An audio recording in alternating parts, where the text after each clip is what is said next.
Bonjour et bienvenue sur Décideur TV. Aujourd'hui, nous parlons interprofessionnalité ou comment le droit et le chiffre peuvent se rejoindre et créer des synergies utiles pour les entreprises. On en parle avec nos invités, Pierre-Jacques Castanet qui est avocat et président du réseau Inextenso Avocat, également Benoît Lemaître, expert comptable et associé Inextenso. Bonjour à tous les deux. Bonjour. Alors Benoît Lemaître, on commence par vous. Quel est l'intérêt pour un expert comptable de travailler en relation étroite avec un avocat et surtout quelle plus-value peut-on ainsi apporter aux clients, chefs d'entreprise Cette relation, en tout cas étroite, permet tout simplement d'unir nos forces pour le plus grand bénéfice de nos clients. Ça, c'est un point extrêmement important. Donc unir le droit, le chiffre. Voilà, donc on leur apporte bien sûr une expertise et des conseils avérés. Bien sûr, on forme une équipe, notamment les avocats peuvent aller jusqu'au contentieux. Ouais, c'est plaider au tribunal, voilà, c'est le plus parce que nous ne pouvons pas le faire. Donc l'idée, c'est bien sûr d'accompagner, de conseiller nos clients.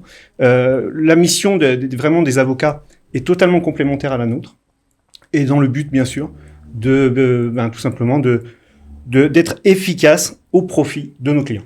Alors, Pierre-Jacques Castanet, je me tourne vers vous. Même question, mais inversée. Qu'est-ce que ça fait de travailler en relation étroite avec un expert comptable et quelle est la plus-value, quel est le bénéfice pour l'entrepreneur? Quelles sont les synergies, en fait, entre le droit et le chiffre? Écoutez, ce qu'il faut comprendre d'abord, c'est que ça vient renforcer la place du droit à côté du chiffre. Okay. Ça, je crois que c'est une bonne chose, notamment en matière de droit social, de droit fiscal et de droit des affaires. Pour les avocats, c'est aussi une bonne chose parce que être au contact d'experts comptables, c'est aller véritablement dans la logique entrepreneuriale. Et je crois que pour la structuration des cabinets d'avocats, c'est une bonne chose. Et puis, il y a un côté plus business chez les experts comptables. Clairement, et donc c'est un pas vers la modernité. De l'entreprise qui peut être intéressante pour les avocats, c'est ça? Tout à fait. C'est un pas vers la modernité que les cabinets d'avocats doivent mener. Et puis, fondamentalement, parce que tout ça, c'est pas pour se faire plaisir entre nous, c'est fondamentalement pour apporter du service aux clients et en fait constituer une espèce de front uni pour répondre aux besoins de nos clients, chefs d'entreprise ou entreprises. Alors, chez Inextenso, concrètement, vous développez une stratégie qui est vraiment fondée sur ce couple expert comptable avocat. Et alors ça, c'est intéressant, qui part vraiment du besoin du chef d'entreprise, d'une logique de marché, en fait. Alors, pouvez-vous nous expliquer cela? L'expert comptable, c'est vraiment le partenaire privilégié et je dirais historique. Le premier conseil du chef d'entreprise. C'est nous, en quelque sorte, qui sommes sur le terrain en premièrement et bien sûr accompagner le chef d'entreprise dans le pilotage de sa société et dans le développement, et c'est notre cœur de métier. Ça, c'est un point extrêmement important. Notre connaissance aussi de la vie du chef d'entreprise et de la vie de l'entreprise, ça c'est un atout qui est extrêmement fort. Voilà, c'est en quelque sorte exactement. C'est ce qu'on voit d'ailleurs actuellement depuis 2 ans, on va dire. On essaie d'être un petit peu le médecin de l'entreprise. Donc ça c'est un point extrêmement important.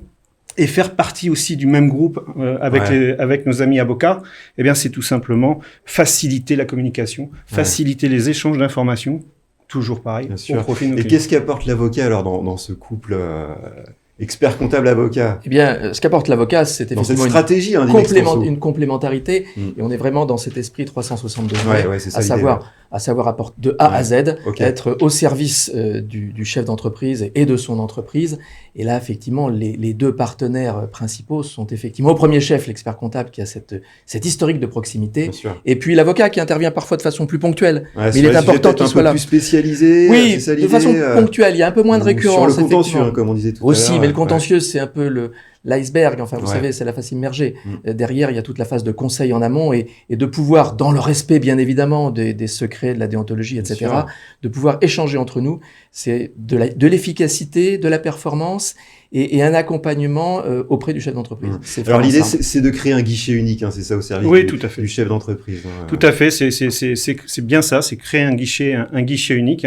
L'une des forces de notre groupe, c'est d'être présent, bien sûr, aux côtés du dirigeant tout au long de sa vie, de la création de la société à c'est vraiment la un service à 360 degrés.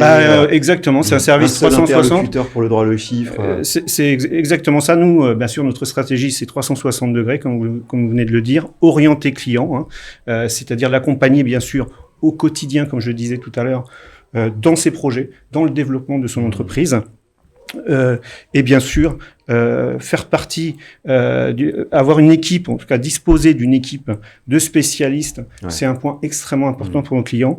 Et puis sous tout ça, je dirais, comme je disais tout à l'heure, sous la coordination de l'expert comptable, qui est en quelque sorte un chef d'orchestre. Qui met un peu en relation tous les professionnels. Exactement. Alors justement, pour des avocats et des experts comptables qui souhaiteraient, comme vous, travailler ensemble, pour vous, quelle est la structuration idéale ?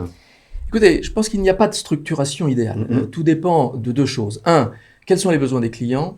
Et deux, quelle est la volonté des professionnels de travailler entre eux. Toujours personnel, toujours individuel. Alors à partir de là, ce qu'il faut savoir, c'est que la stratégie qui a été mise en place au sein du groupe Inextinso, c'est de partir des régions. Le groupe Inextinso, c'est 12 régions. Et l'idée, c'est quels sont les besoins des dites régions et au sein de ces régions, quels sont les besoins des clients. Donc vous faites varier les solutions selon les régions, selon les cas. C'est ça. Et à partir de là, les avocats au sein des régions qui font partie du réseau Inextinso sont soit dans une formule de partenariat renforcé, soit dans une formule beaucoup plus structurée, beaucoup plus intégrée, voire avec participation capitalistique. Voilà, toute l'idée, en fait, c'est de pouvoir répondre à ce besoin, de s'adapter, de faire preuve d'agilité, avec une constante, c'est que l'ensemble des cabinets d'avocats qui sont avec le groupe Inextinso font partie d'un même réseau et travaillent, en fait, sous la bannière Inextinso. Avec les mêmes valeurs. Voilà, les mêmes valeurs, etc. Et c'est la même marque. Voilà, exactement. Et c'est ça qui donne de la force. Que pensez-vous de la société pluriprofessionnelle d'exercice, cette fameuse SPE? La SPE. Écoutez, la SPE, effectivement, c'est quelque chose d'assez novateur. Hein. Ça date des ordonnances de 2016, décrets 2017, etc. Et l'idée, c'est de créer des formes inédites de coopération entre des professionnels qui ont des histoires, qui ont des métiers différents. Et donc, c'est un véritable outil de coopération. Au-delà des aspects techniques, c'est quoi l'idée ? C'est en fait de coordonner l'ADN de ces professions. Et finalement, qu'on soit expert comptable ou avocat, on a les mêmes ADN, on a les mêmes valeurs, les mêmes principes. C'est quoi ?